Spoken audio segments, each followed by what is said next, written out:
நடக்க போற சில விஷயங்கள் என்னென்ன நடக்க போகுது அப்படின்னு கேட்டீங்கன்னா, ஓசியாவின் புஸ்தகம் 10ஆம் அதிகாரம் 8வது வசனத்துல இதை பத்தியெல்லாம் நம்ம இனி வருகிற நாளத்தில் எடுப்போம்.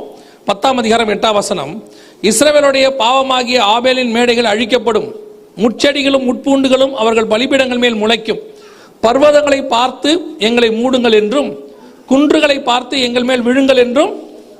இது ஏன் சொல்றாங்க?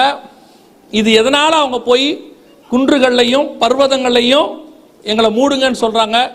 அது இப்போ என்ன நிறைவேறி இருக்கு அப்படிங்கிறத நம்ம இந்த சீரீஸில் இந்த 5 நாளைக்குள்ள கர்த்தருக்கு சித்தமானால் ஒரு நாள் என்ன செய்வோம், ஏன்னா தனியாக ஒரு மெசேஜாக ஃபுல்லாக பார்க்கணும். அதை நம்ம பார்க்க போகிறோம். அது நடக்க போகுது. இந்த ஒரு நம்முடைய காலத்தில் நம் கண்களுக்கு முன்பாக நடப்பதற்கு நிறைய வாய்ப்பு இருக்கிறது. அதை பார்க்க போகிறோம். இப்போ அடுத்து நம்ம மத்தியில் நடக்க போகிற மிக முக்கியமான ஒரு விஷயம் வாசிங்க. யோவேல் புஸ்தகம் 1ஆம் அதிகாரம் 6வது வசனம் வாசிங்க. யோவேல் 1:6 வாசிங்க. எண்ணி முடியாத ஒரு பலத்த ஜாதி என் தேசத்தின் மேல் வருகிறது.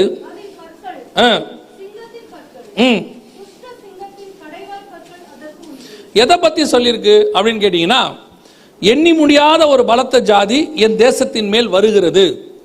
இஸ்ரவேல் வந்த பிறகு நடக்கிற சம்பவங்கள் இதெல்லாம். இஸ்ரவேல் தன்னுடைய தேசத்துக்கு வந்த பிறகு நடக்கிற சம்பவங்கள் இது. இப்ப நடக்க போறது சில விஷயங்களை நாங்க உங்களுக்கு சொல்றோம். நீங்க கேட்குறீங்க, கேட்டுட்டு அதை அப்படியே விட்டுட்டு போயிடுறீங்க. ஒரு சிலர் எழுதுறீங்க, எழுதினதையும் மறந்துடுறீங்க.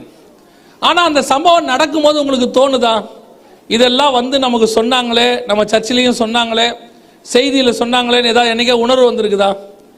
2-3 வருஷத்துக்கு முன்னாடி வரும்போது கொள்ளை நோய்களை குறித்து உங்கள் மத்தியில் என்ன செஞ்சோம், இதை பற்றி சொல்லியிருந்தோம். இதே மாதிரி தான் பைபிள்லேருந்து எடுத்து சொல்லியிருந்தோம். அதில் விசேஷமாக மூக்கை பொத்தி கொண்டு போவார்கள்ன்றதையும் சொல்லியிருந்தோம். எசேக்கியேல் புஸ்தகம் 38 இருக்கு.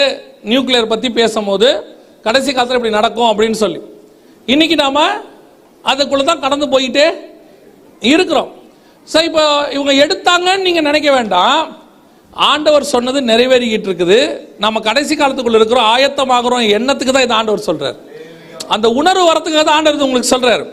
இங்க யாரும் சொன்னது நடந்துருச்சுன்னு மார்த்தட்டிக்கிறதுல ஒன்றும் கிடையாது. இங்க யாரும் அவங்களே சுயமா சொல்லல. கர்த்தர் சொன்னது அவர் எழுதி கொடுத்திருக்கிறார். வேதம் சொல்லுது, நான் என்னுடைய மகத்துவங்களை அவர்களுக்கு எழுதி கொடுத்தேன். இது கர்த்தர் எழுதி கொடுத்தது.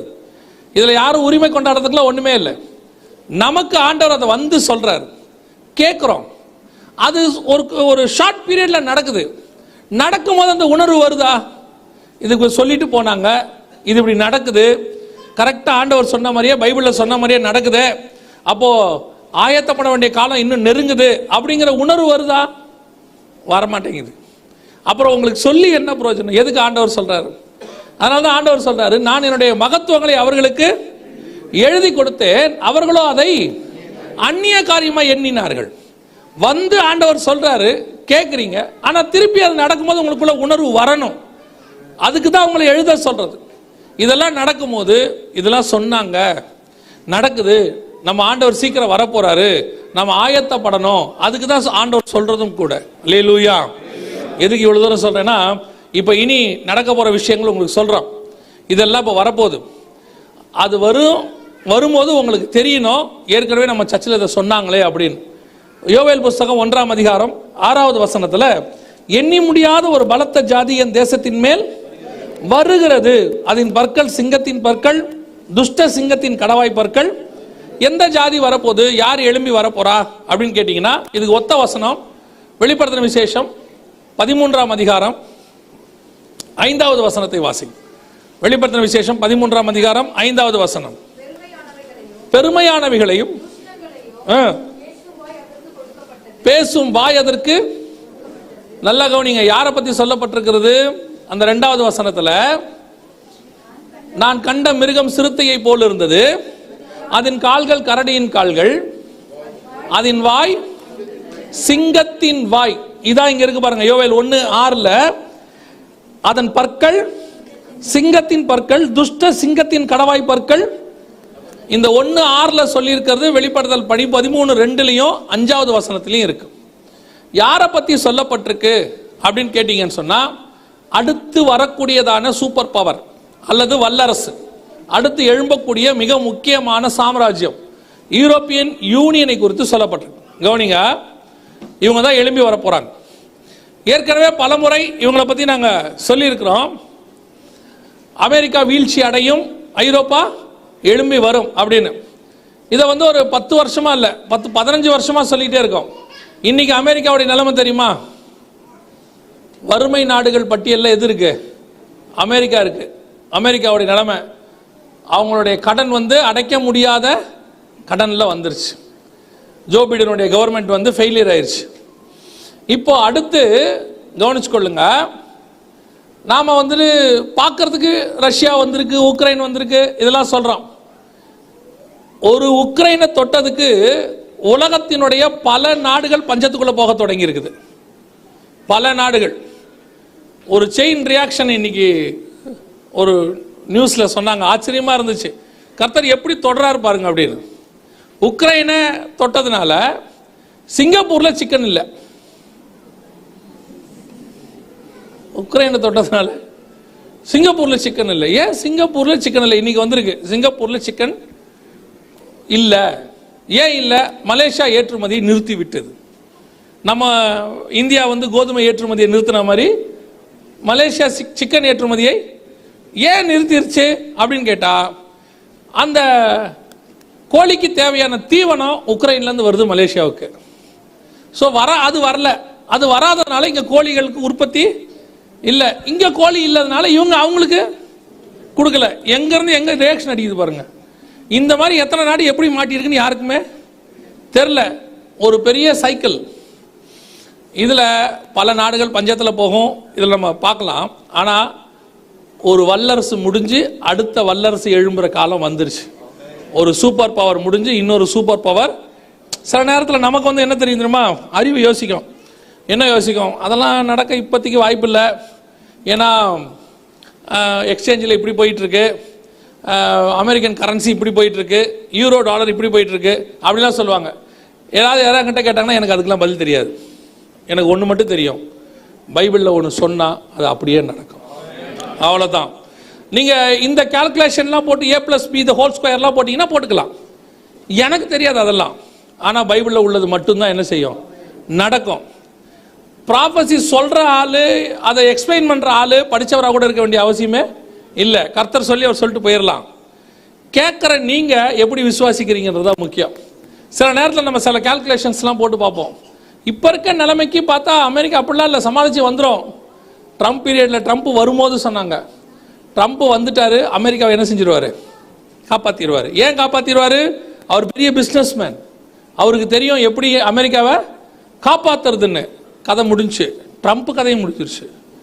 4 வருஷத்துக்கு மேலே அவரும் இருக்க முடியல. இப்போ இவர் வந்தார், இன்னும் மோசமாக போச்சு. கம்பல்சரி அமெரிக்கா விழும். அடுத்து யூரோப்பியன் யூனியன் தான் எழும்பும். ஏன்னா பைபிள் படி 7 மலை உள்ள நகரத்திலிருந்து தான் கடைசி சாம்ராஜ்யம் வரணும். அது ஐரோப்பாக்குள்ள தான் இருக்கு. அப்ப கண்டிப்பா எங்கிருந்தா வரும்?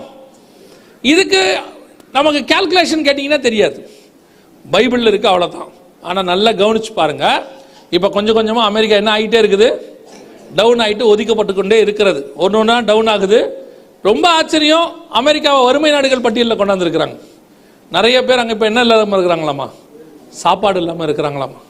இப்போ அடுத்த யோவேல் 1:6 சொல்லியிருக்கிற கடவாய் பற்கள், சிங்கத்தின் வாய் அப்படின்னு கர்த்தர் சொன்னார் இல்லையா?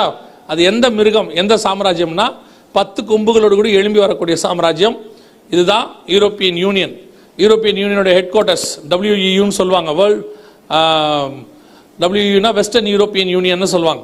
அதுக்கு 10 நாடுகள் தான் தலைமையகம். அதுக்கு கீழே தான் இது எல்லாமே இருக்கு. யூரோப்பியன் யூனியனுங்கிறதே எதுக்கு கீழே இருக்கு? WEUக்கு கீழே இருக்கு. WEU எத்தனை நாடுன்னு கேட்டீங்கன்னா 10 நாடு. ஸோ இன்னைக்கு அந்த சிங்கம் எழும்பி வருவதற்கான காலம் நெருங்கி விட்டது. நம்ம கண்ணுக்கு முன்னாடி எல்லாம் ரெடியா இருக்கு. இன்னும் ஒரு வார் ஒன்று வரும். ரஷ்யா உக்ரைன் வார் கிடையாது, அது இஸ்ரேலுக்கான வார் ஒன்று வரும். 3rd வேர்ல்டு வார்னு நம்ம சொல்றாங்க. அது 3rd வேர்ல்டு வாரோ எந்த வேர்ல்டு வாரோ, ஆனால் இஸ்ரேலை மையமாய் கொண்டு, எருசலேமை மையமாய் கொண்டு ஒரு வார் ஒன்று கண்டிப்பாக என்ன செய்யும்? இஸ்ரேல் மலைகளிலே நடக்கும். அந்த வார் முடியும் போது யூரோப்பியன் யூனியன் சாம்ராஜ்யமாக மாறும். இதான் நடக்க போகுது. பைபிளில் உள்ளது, நமக்கு சொல்ல பைபிளில் உள்ளது. இப்போ அதுக்கான ஆயத்தம் தான் நடைபெற்று கொண்டிருக்கிறது. இதுக்கப்புறம் நடக்க போகிறது எல்லாமே பஞ்சங்களும் யுத்தங்களும், இதுக்கப்புறம் இதை விட மோசமான கண்டிஷன்ஸ் தான் உலகம் பார்க்கும். உலகத்தில் அப்படி தான் நடக்கும். இப்போ நம்ம எப்படி கோவிடை தாண்டி வந்தோமோ இதை விட இன்னும் 2-3 விஷயங்களை தாண்ட வேண்டியிருக்கு. பைபிள் சொன்னபடி கொள்ளை நோயை கிராஸ் பண்ணி வந்துட்டு இருக்கிறோம் நம்ம. இதுக்கு அடுத்து இன்னும் 2-3 விஷயங்கள்லாம் இருக்குது, அதெல்லாம் கிராஸ் பண்ணணும். கிராஸ் பண்ணி முடிக்கும் போது இந்த வல்லரசு எழும்போம், யூரோப்பியன் யூனியன். இது எழும்புவதற்கு முன்பதாகத்தான் உங்களையும் என்னையும் மீட்க வருவேன் என்று இயேசு வாக்குத்தத்தம் பண்ணி இருக்கிறார். அல்லேலூயா. இதெல்லாம் கரெக்டாக நடக்குதுன்னா அதுவும் கரெக்டாக நடக்கும். இயேசு சொன்னதெல்லாம் வரிசை கிரமமாக கரெக்டாக என்ன செய்யுது, ஒன்று மாற்றி ஒன்று நடைபெற்று கொண்டே இருக்கிறது. இது நடக்குதுன்னா அவருடைய வருகையும் கண்டிப்பாக. எவ்வளோ அழகாக இருக்கு பாருங்க. இந்த சாம்ராஜ்யம் எழும்பி வரும்போது யோவேல் 1:6 அது எழும்பி வரும்னு இருக்கு. எழும்பி வரும்போது என்ன நடக்கும்? 1:15 வாசிங்க பார்ப்போம். யோவேல் 1:15.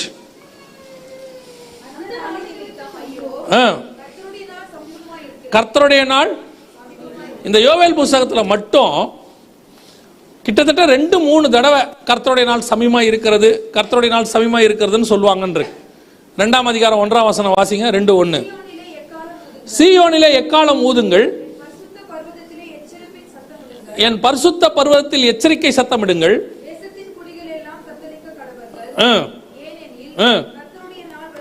கர்த்தருடைய நாள் வருகிறது, அது சமீபமாக இருக்கிறது. இதுதான் இப்போ சொல்லிட்டு இருக்கிறோம் நாங்கள். கர்த்தருடைய நாள் வருகிறது, அது சமீபம், ரொம்ப சீக்கிரம் வருது, ரொம்ப சீக்கிரம் வருதுன்னு சொல்றதுக்கு காரணம் என்னன்னா, இது நடக்கும்போது அப்படி சொல்லுவாங்கன்னு பைபிளில் இருக்கு. உலகம் முழுக்க சொல்லப்படுது கர்த்தருடைய நாள் சமீபமாக இருக்கிறது அப்படின்னு. ஆனா இந்த கர்த்தருடைய நாளுங்கிறது என்ன அப்படின்னு கேட்டீங்கன்னா, பகிரங்க வருகை. கர்த்தருடைய நாளுங்கிறது என்னது? பகிரங்க வருகை. சபை எடுத்துக்கொள்ளப்படுதல் கிடையாது, பகிரங்க வருகை. இது நடக்கும்போது இயேசுவினுடைய பகிரங்க வருகை சமீபமாக இருக்கிறது அப்படின்னு சொல்லி வேதம் சொல்லுகிறது. இதெல்லாம் நடக்க ஆரம்பிக்கும் போது கர்த்தருடைய நாள், அதாவது பகிரங்க வருகை சமீபமா இருக்குதுன்னா, அதுக்கு முன்னாடியே என்ன செய்யப்படணும்? சபை எடுத்துக்கொள்ளப்படணும்.